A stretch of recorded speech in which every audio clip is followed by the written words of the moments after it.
durant cette campagne des législatives, nous suivons des candidats en campagne. Audrey, avec Aurélien Romano, vous êtes rendu dans le Calvados où se représente Elisabeth Borne. Oui, la dissolution de l'Assemblée a des conséquences pour le camp d'Emmanuel Macron. Elisabeth Borne doit repartir en campagne puisqu'elle était Première ministre, mais elle est redevenue députée dans la 6e circonscription du Calvados. C'est assez difficile pour elle. Beaucoup l'identifient au 49.3 qu'elle a dû utiliser. Regardez. Même sous un parapluie, Elisabeth Borne passe difficilement inaperçue. Moi, je vais voter pour vous. Merci beaucoup, merci. Bonjour madame, ça va? Bonjour monsieur, ça va bien?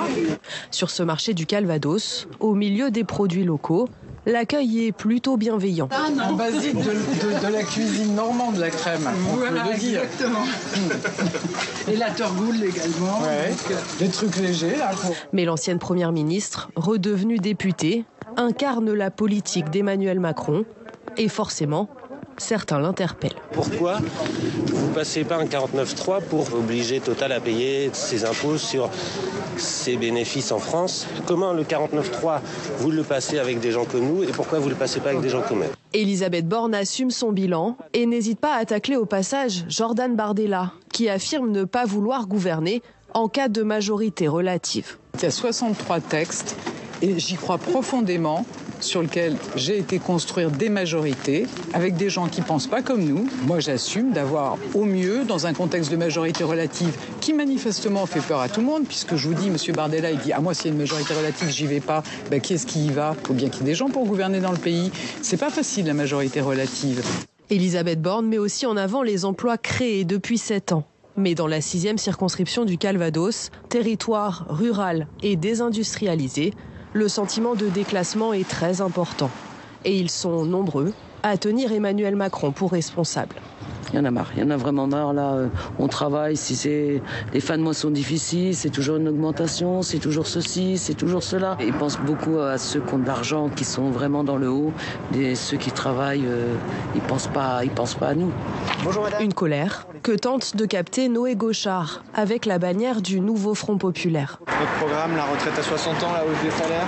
En 2022, il a échoué de quelques points face à Elisabeth Borne, mais entre-temps, il y a eu la réforme des retraites. Oui, vous savez, Madame Borne a fait passer la réforme des retraites pour la prolonger à 64 ans.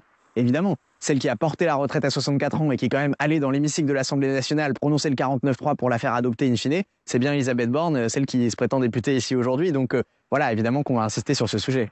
Mais il y a une autre personnalité qui s'invite dans ce duel, Nicolas Calbry, le tout nouveau candidat du Rassemblement national, que nous retrouvons à Paris. Je fais partie de ces Normands qui travaillent à Paris et qui vivent en Normandie.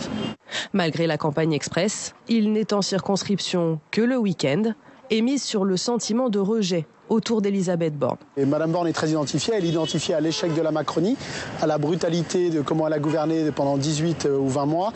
Madame 49.3, comment nous on l'appelle, elle a gouverné contre le Parlement, elle a fait passer une réforme des retraites sans vote. C'est quasiment une chance d'être face à Madame Borne qui est extrêmement bien identifiée et on voit que les Normands ont clairement envie de la sanctionner. S'il est si confiant, c'est parce que dans la 6e circonscription du Calvados, le RN de Jordan Bardella a remporté 34% des suffrages aux élections européennes. On va d'abord regarder, pardon Eric, avant de vous donner la parole, l'ensemble des candidats dans cette 6e circonscription du Calvados. Ils sont 8 à se présenter et on le rappelle,